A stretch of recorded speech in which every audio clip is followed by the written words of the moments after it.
Bio fertiliser बोल रहे हैं तो हम यहाँ पे ऑर्गेनिक फार्मिंग की बात करेंगे। तो ऑर्गेनिक फार्मिंग बोलने का मतलब क्या है, इन शॉर्ट अब मैं यहाँ पे ऑर्गेनिक फार्मिंग, चाहे तो आप लिखिए नो यूज ऑफ केमिकल्स, पहली बात। दूसरी बात, अगर आप लिखना चाहें the use of bio fertilisers only, मतलब यहाँ पे किसी भी तरीके का केमिकल्स का तो नामो निशान होना भी नहीं चाहिए, पहली बात, ठीक है।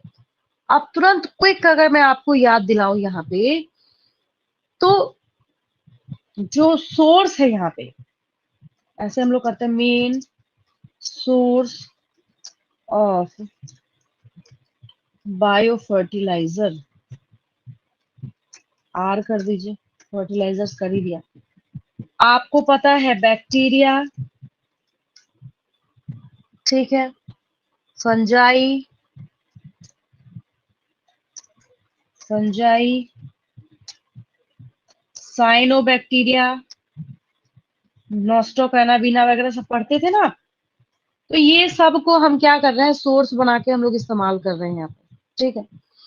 फिर जब हम लोग बात करते हैं, तो आपको पता है कि जो लेग्यूमिनस प्लांट है, फॉर एग्जाम्पल राइजोबियम,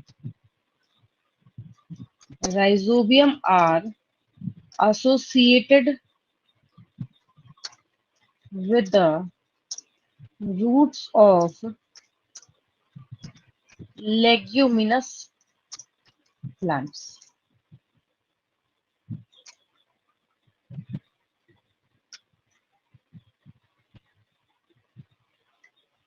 चलिए इस पेज का स्क्रीनशॉट लीजिए। मैंने बोला था ना कि इसमें हर एक चीज आपकी पढ़ी हुई है, आप बचपन से पढ़ते आ रहे हैं कि राइजोबियम जो है वो किसके साथ एसोसिएटेड होता है, तो जो लेग्यूमिनस प्लांट्स जो हैं उनके साथ ये एसोसिएटेड होता है। कैसे, तो अगर आप चाहें तो इसके ब्रैकेट में सिम्बायोसिस लिख सकते हैं, ये प्लस प्लस रिलेशनशिप शो करेगा, ठीक है। सिम्बायोसिस भी बोल सकते हैं, म्यूचुअलिज्म भी बोल सकते हैं। स्क्रीनशॉट ले लिया इस पेज का, आगे चलिए। अभी मैं अगर तुरंत एक वर्ड यहाँ पे लिख दूं ना, तो हर एक बच्चे को पता है क्या है ये माइकोराइजा, जल्दी बोलिए, माइकोराइजा क्या है? Smallest like. हम्म,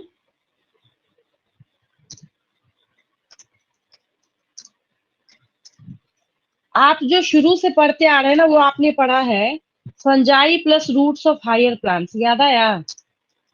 पहली बात। अब क्योंकि आप इस चैप्टर में पढ़ाई कर रहे हैं और अभी तक आपको नहीं पता था, तो एक नई चीज आपको यहाँ पे सीखने को मिलेगी कि ये जो फंजाई है ना, इसका जीनस है ग्लोमस, इसका जीनस क्या है? ग्लोमस। एक बात तो ये हो गई, फंजाई का जीनस क्या है? ग्लोमस। दूसरी बात जो कि आपने पढ़ रखा है ऑलरेडी, ठीक है, इसके बारे में अगर हम लोग बात करें तो हम यहाँ पे जिम्नोस्पर्म्स के बारे में बात कर रहे हैं, याद आया? और जिम्नोस्पर्म्स के बारे में अगर मैं आपको याद दिलाऊं तो एक और चीज है यहाँ पे कि जिम्नोस्पर्म्स में किसमें पढ़ा है आपने? तो पाइनस में पढ़ा है। किसमें पढ़ा है? पाइनस में। याद आ गया? तो ये याद होना मस्ट है, बिल्कुल जरूरी है। एक सेक्शन था आपका इधर आधा, और ये तो पूरा 11वीं की क्लास का है, इसमें तो कुछ नया है ही नहीं, ठीक है। It's mycorrhiza. तो प्लांट्स क्या कर रहे हैं यहाँ भी, इससे बेनिफिट उठाने का काम कर रहे हैं, ये आपका माइकोराइजा होगा। एक बात ये। फिर जब हम लोग यहाँ पे बात करते हैं, फिर हमारे पास कुछ ऐसे भी साइनोबैक्टीरिया है जो कि एटमॉस्फेरिक नाइट्रोजन फिक्सेशन, ये तो अलग से लिखा था आपने स्पेशली, ठीक है, नाइट्रोजन फिक्सिंग साइनोबैक्टीरिया लिखेंगे तुरंत याद आ जाएगा। नॉस्टॉक एनाबिना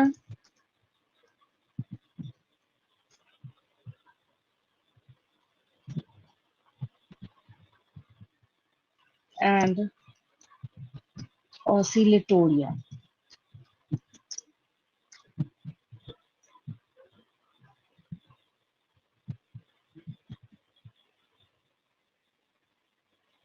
चलिए, हो गया ये। और आपको पता है कि साइनोबैक्टीरिया को हम लोग ब्लू ग्रीन एल्गी भी कहते हैं ना। इसी को आपने ब्लू ग्रीन एल्गी जो है पढ़ा था आपने 11th क्लास में, ठीक है। और आज के डे में हमारे कंट्री में और भी नए नए बायो फर्टिलाइजर जो है डे बाई डे है जो बनाए जा रहे हैं। बहुत सारे रिसर्च वर्क किया जा रहा है, कैसे बनाया जा सकता है, कितना ज्यादा स्पोर के फॉर्म में किया जा सकता है। ये सारी चीजें जो है वो आज के डे में एक्सपेरिमेंट में लगा हुआ है, वो हमेशा चलता रहता है, ठीक है। यहाँ तक समझने में कोई दिक्कत किसी को?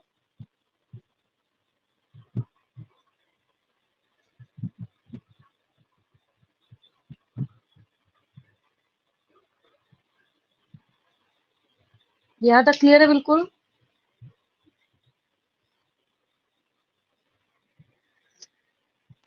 Yes ma'am.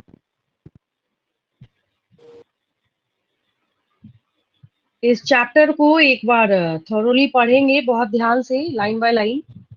और अगर एक भी वर्ड ऐसा है जो टर्म समझ ना आए, वर्ड समझ ना आए, इवन इंग्लिश का वर्ड मीनिंग क्यों ना हो, तो उसको मेरे से नेक्स्ट क्लास में पूछ लेंगे।